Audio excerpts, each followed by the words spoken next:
What is going on, guys? Good evening. It's your favorite mortgage lender of Delco Me, Got Mortgages. I am super excited to talk to us this week about the market, what has been transitioning really over the last couple of days. I would even say the last 2 weeks. Interest rates are significantly dropping. We are starting to see them really start to touch levels as low as 4 months. We're going to see that together, really how the transition has been over the last few weeks and months. And as we start to continuously be on this downward trend, what has caused interest rates to simultaneously drop? It's very important for us to take a look at because a lot of the things that we really wanted to monitor is starting to come into fruition, right? Where inflation is slowing down, unemployment is obviously starting to simultaneously tick down as well. So we really want to kind of most importantly see exactly what is happening when it comes to inflation and how are we now seeing the consistent cracks in the labor market start to really translate back into mortgages, right? So I'm going to go ahead and share my screen and we're going to get cranking away because quite a lot for us to touch base on, really, in regards to just how did the PCE report, personal consumption expenditure report, really start to play really a big role in regards to that. So, again, we're going to recap the Federal Reserve again's favorite measure on inflation, which is the PCE report, really kind of stayed in line to where we wanted, right? And we're going to go over that in detail. We're going to talk about how new home sales also started to be a little bit of a slowdown. Also, pending home sales have dropped a little bit onto record lows, while we also saw an upward trend on national home prices and all that fun stuff. So, starting again on the right with the PCE report, the Federal Reserve's again PCE report met exactly what we were expecting. Headline PCE only jumped up to 0.3% in December, which also shows a little bit of a decline, though, on the core PCE, which again was the lowest level it was in 4 years. Very important for us to look at because if we kind of see there's a closer, really, goal that we're hitting of that Federal Reserve's 2% inflation target, right? 18% of shelter was comprised of the core PCE report. And again, if shelter costs continue to slightly remain elevated, like we'll see momentarily with appraisal lists, we're going to start seeing a lot more favorable reports, obviously, here. Here you can kind of see, again, a slowdown on the headline side and a slowdown on the core side, really kind of showing us that that 3-month run that we want to be at has been at a 2.4%, which is awesome. Now we have sluggish against slow home starts when we start seeing new home sales. New home sales again dropped a little bit by 10% in December. Again, a combination of really just cold weather and interest rates were still a little sticky in December, which we'll take a look at. But what we'll start seeing them a lot is we're going to see a very strong buyer demand as we continuously start heading into the spring and summer market. That is generally statistically when a lot more inventories start to hit the market. And also when we're start seeing a lot more homes start to be readily available, right? So you can kind of see here a little bit of a tick down on signed contracts, and a little bit of an uptick again on month supplies.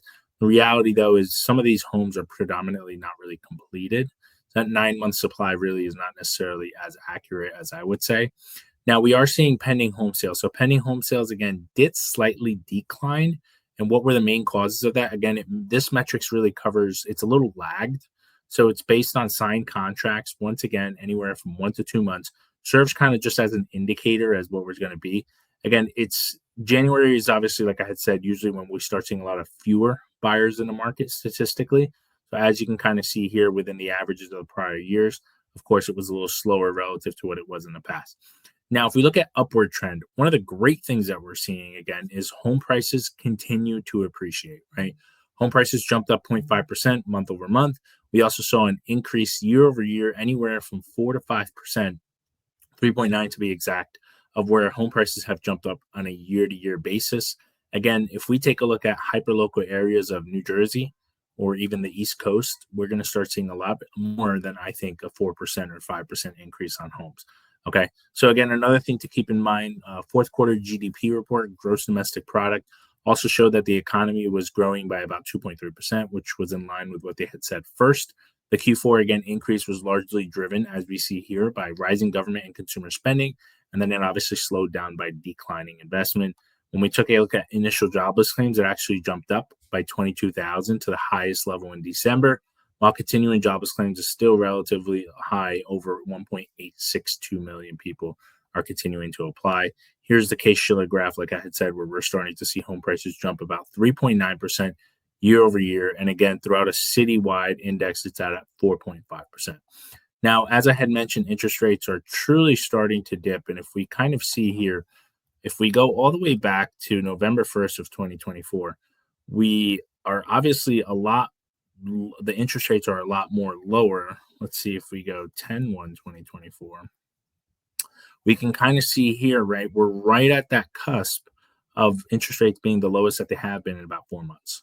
So a lot of consumers that we're working with right now who are eligible to potentially refinance, we are starting the process immediately, because what I have seen too is when it comes to the consumer taking advantage of their interest rates reducing, or even home buyers being able to qualify, it's starting to come in waves, as you guys can see here, where essentially almost every week you could see here it dropped, right, from week 14, then it dropped, then you can kind of see here in about 2 3 weeks it jumped up again, then it kind of drops. It's been a common trend as interest rates drop for about 2 weeks, then they kind of jump up for 2 weeks. And it's not there's no secret as to the reasons why. It's literally based on the data. This is the employment data week, so we're going to get a lot of updates as we start seeing really just what are some of the changes that we need to look at with private payroll, with the infamous JOLTS report, right, job opening and labor turnovers, along with the Bureau of Labor Statistics BLS report. Remember, last year, or I should say last month, the Bureau of Labor Statistics report came in super, super low, coupled with obviously inflation coming in super low. And that obviously helped the bond market start to rally, which helped obviously interest rates start to drop like we're seeing here. Now, today we did also get updates on the February ISM, which is the really the data that we take a look at when it comes to just the impacts on what it costs to manufacture items. And you can kind of see here, yes, it did come in below expectations, with the media obviously, of course, making a big deal. But if we do a deep dive into it, a lot of those new orders may have been taken advantage of because people were afraid of the new tariffs that were going to come into perspective. So a lot of people obviously started to load up on inventory. And then, of course, in February, obviously slow down. We did see, I believe it was today, a confirmation from, I believe it's Canada along with Mexico, of that the 25% tariffs that we are going to impose on them. So, of course, now we're going to start seeing some combats between the two without getting political. But these are important for us to keep an eye out for, right? Because, again, tariffs could potentially play a role. Now, how do tariffs really impact it? Again, a lot of the goods that we usually get are created from a domestic level. Some of them are obviously coming in imported, but the impact on a lot of these things is very critical for us to understand, because a lot of times the US dollar obviously increases. So it's jumped up to about 6% since September, which is great, which kind of helps offset the cost. But a lot of the things will obviously be a little bit of expensive, just like we're seeing. We'll kind of see how it really impacts inflation, because we're on a consistent trend. And if inflation turns the corner, right, that's not necessarily the direction that we want to be in. Okay. But I do predict, again, it's going to be at a one-time price increase. I don't see it to continuously keep going on when we talk about inflation.